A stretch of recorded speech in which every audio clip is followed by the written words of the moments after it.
Anyway. Men, if you say you're a feminist, then fuck like a feminist. And if you don't want to do that, take off your fucking pin, because we are not your accessories. So the left is outraged about the backlash to the Me Too movement, simply because people are drawing a distinction between making sexual advances and actual sexual assault. So Aziz Ansari goes on a date with a woman. They go back to his apartment. She voluntarily gives him a blowjob, then messages him the next day saying he ignored her non-verbal cues that she wasn't interested. Yeah, you were sending a pretty big non-verbal cue when you put his dick in your mouth. Ansari apologized and said he misread the situation. Is that sexual harassment? No. But now his career is forever tainted. Of course there's going to be a backlash to the Me Too movement. If women just start using it as a weapon to exact revenge and to advance their own victimhood status and careers. Here's an unpopular opinion. I'm actually not at all concerned about innocent men losing their jobs over false sexual assault harassment allegations. Of course there's going to be a backlash to the Me Too movement when you're obviously using it as a partisan tool to claim political scalps. By claiming someone asking for your phone number is sexual assault. Is it true he asked for your phone number?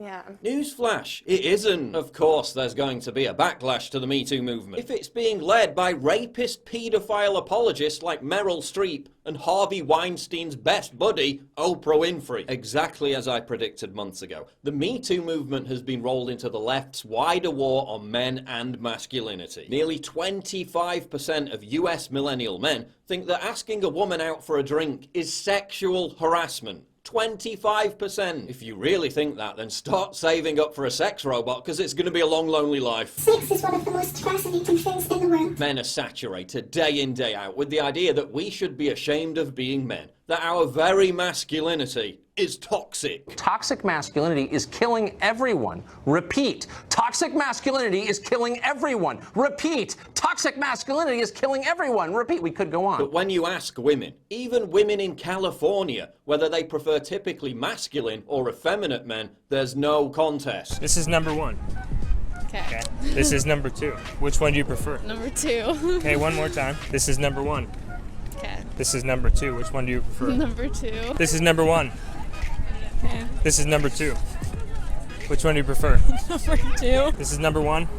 Number two. Number two. You can't shame men for being men, denigrate their natural impulse to chase women, conflate that with rape and sexual assault, then complain, where have all the real men gone? I mean, look at the damage that's already been done. A whole generation of skinny jeans wearers. What man in their right mind would naturally want to wear skinny jeans? Skinny jeans reduce sperm count. Your balls need room to breathe to properly produce sperm. That's why they dangle. They need to be away from the body to maintain a cooler temperature for ideal sperm production. Skinny jeans also cause urinary tract infections because the pressure leads to an overactive bladder. They also cause twisted testicles. Where's the upside? Why are you wearing them anyway? Because they're trendy? You're literally crushing your own balls to look like a soy boy. You look stupid, it's not worth it, stop it. But forget skinny jeans. Fashion designers are now pushing female clothing as the next men's fashion trend. For their recent catwalk show, Undercover had these skeletal soy boys parading around in maxi skirts. This fashion designer is portraying men as pigs and dogs. We're also bombarded with advertising lecturing us about how awful it is to be a man. Manspreading and mansplaining need to stop! Translation, how dare you have a penis and balls that require you to spread your legs to be comfortable when sitting down. Oh, and because of your gender and nothing else, you also need to shut the fuck up. Hashtag be better.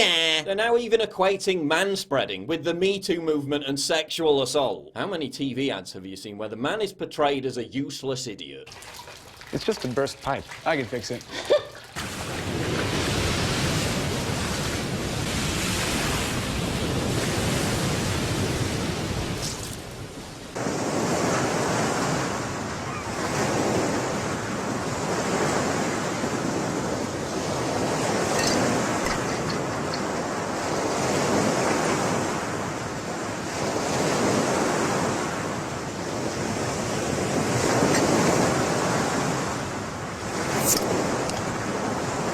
And my husband is,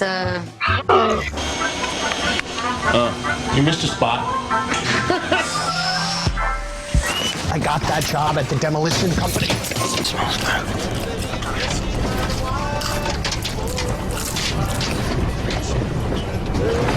Excuse me. We don't have steak often, so when I got home from Walmart, I could tell what my husband was thinking. Steak. Is it her birthday? Our anniversary? Is it my birthday? Seal, shake, and let oven pride do its thing so he can do more. Oven pride. So easy, a man can do it. Okay, maybe it was my fault. She told me to kill the weeds. And you did, along with the grass. I used the wrong stuff. Oh, there were dead spots everywhere. Dad's making dinner. Oh, it'll be fine. Maybe.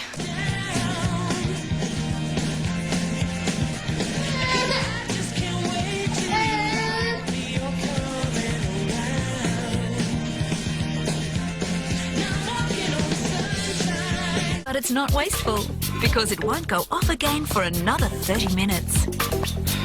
Unless, of course, you press the boost button. And I can hear it now from all the feminists. Hashtag masculinity so fragile. What a snowflake you are. Say the same snowflakes who lobbied for cooking and cleaning commercials featuring only women to be banned. We're also now being subjected to the humour holocaust that is woke comedy. A 28-year-old man expects praise for not being a misogynist. I mean, we can't even enjoy historical war movies without feminists whining about how they're part of the grand patriarchal conspiracy. The New York Times can tweet, if you let boys be boys, they will murder their fathers and sleep with their mothers. Nobody really gives a damn, but Lewis Hamilton says boys don't wear princess dresses. Why did you ask for a princess dress for Christmas? Boys don't wear princess dresses! And everyone loses their minds. He's witch hunted and forced to grovel and apologise. What, in God's name, is happening? At the lower levels, this is just do-good virtue signalling and outright man-hating by ugly feminists who can't get boyfriends.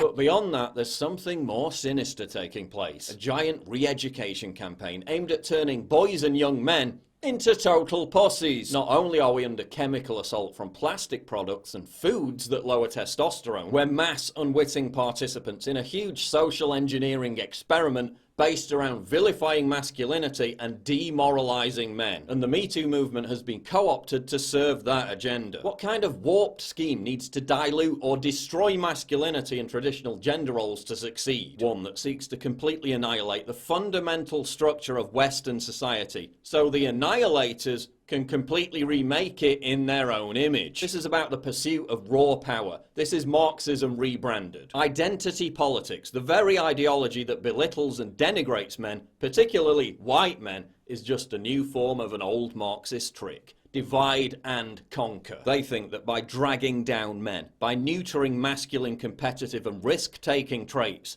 they can create equality of outcome. They can create utopia. These postmodernists are so pathological, so deranged. They've convinced themselves that fundamental biological science is a grand conspiracy invented by the patriarchy. My sex junk is so much more than either.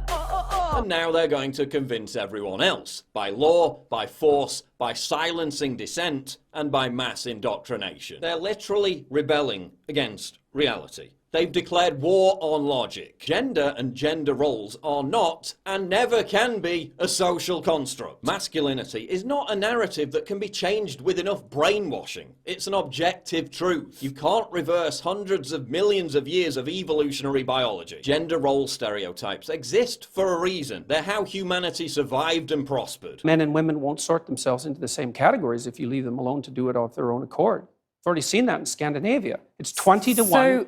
Female nurses to male, something like that. It might not be quite that extreme. And approximately the same male engineers to female engineers. And that's a consequence of the free choice of men and women in the societies that have gone farther than any other societies to make gender equality the purpose of the law. Those are ineradicable differences. You can eradicate them with tremendous social pressure and tyranny. But if you leave men and women to make their own choices, you will not get equal outcome. Men and women excel at different things. This is determined by hardwired biological differences and divergent character traits. You can't change that by giving your baby boy a Barbie doll and sticking him in a dress. You're not changing these boys and men into better people. You're making them depressed, broken and lonely. Stop it. All you're going to achieve is a generation of messed up, unhappy young men. Men already have suicide rates 5 times higher than women. Is that not enough for you people? We need to reject the collectivist tyranny that because some men do evil things, all men need to bear the burden of evil. No.